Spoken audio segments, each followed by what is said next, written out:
le Christ aux oliviers.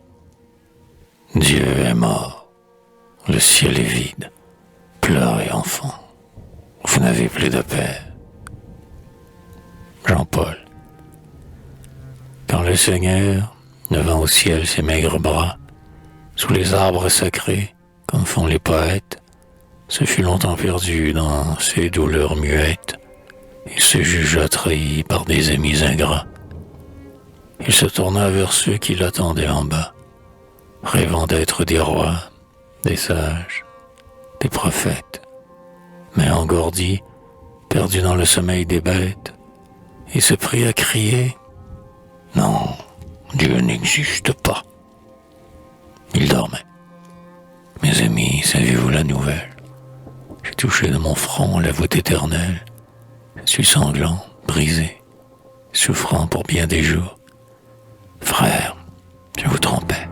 Abîme, abîme, abîme. Le Dieu manque à l'autel où je suis la victime. Dieu n'est pas. Dieu n'est plus. Mais il dormait toujours.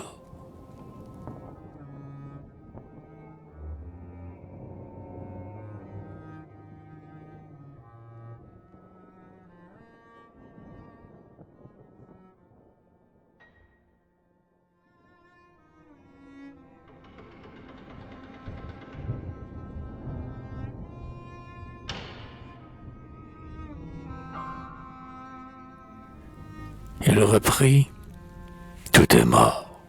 J'ai parcouru les mondes et j'ai perdu mon vol dans leur chemin lacté.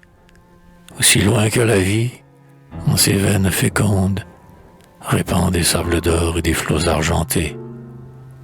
Partout le sol désert côtoyé par des ondes, des tourbillons confus d'océans agités.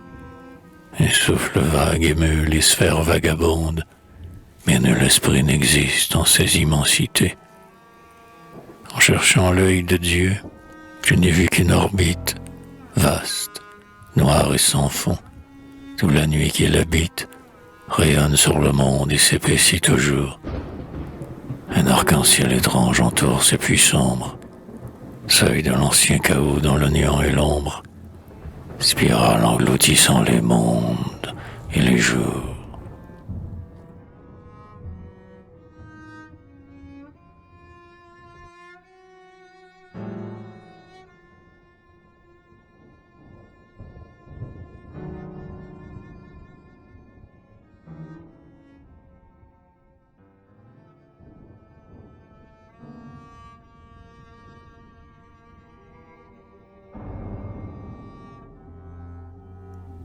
Immobile destin, muette sentinelle, froide nécessité, hasard qui, t'avançant, parmi les mondes morts sous la neige éternelle, refroidit par degrés l'univers pâlissant.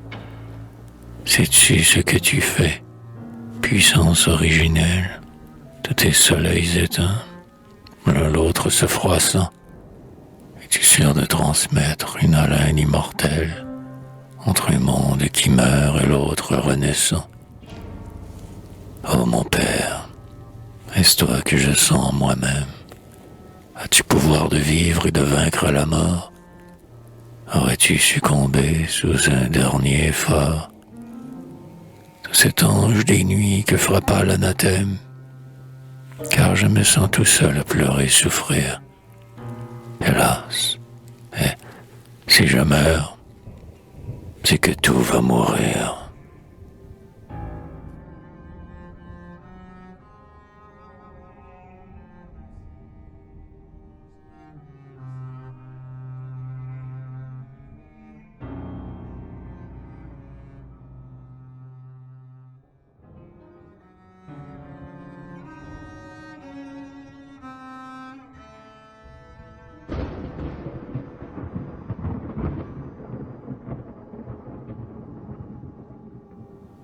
Nul n'entendait gémir l'éternelle victime, livrant au monde en vain tout son cœur épanché.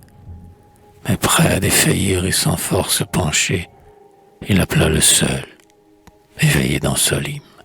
« Judas, lui cria-t-il, tu sais ce qu'on m'estime, hâte-toi de me vendre et finis ce marché. Je suis souffrant, ami, sur la terre couché. Viens, ô toi qui, du moins, à la force du crime. Mais Judas s'en allait, mécontent et pensif, se trouvant mal payé, plein d'un remords si vif, qu'il lisait ses noirceurs sur tous les murs écrites.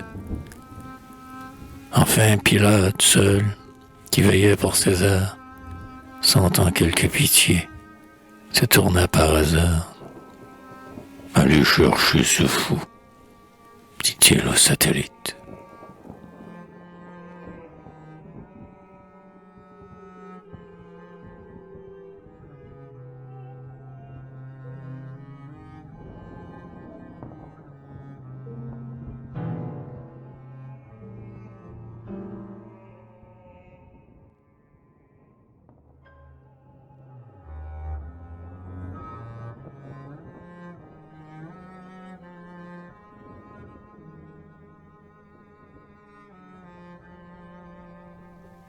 C'était bien lui, ce fou, cet insensé sublime, cet Icare oublié qui remontait les cieux, ce feuilleton perdu sous la foudre des dieux, ce bel Attis meurtri que si belle ranime. L'augure interrogeait le flanc de la victime, la terre s'enivrait de ce sang précieux, l'univers étourdi penchait sur ses essieux, et l'Olympe un instant chancela vers l'abîme. Réponds, cria César à Jupiter amant. Quel est ce nouveau Dieu qu'on impose à la terre? Et si ce n'est un Dieu, c'est au moins un démon. Mais l'oracle invoqué pour jamais dut se taire. Un seul pouvait au monde expliquer ce mystère. C'est lui qui donna l'âme aux enfants du limon.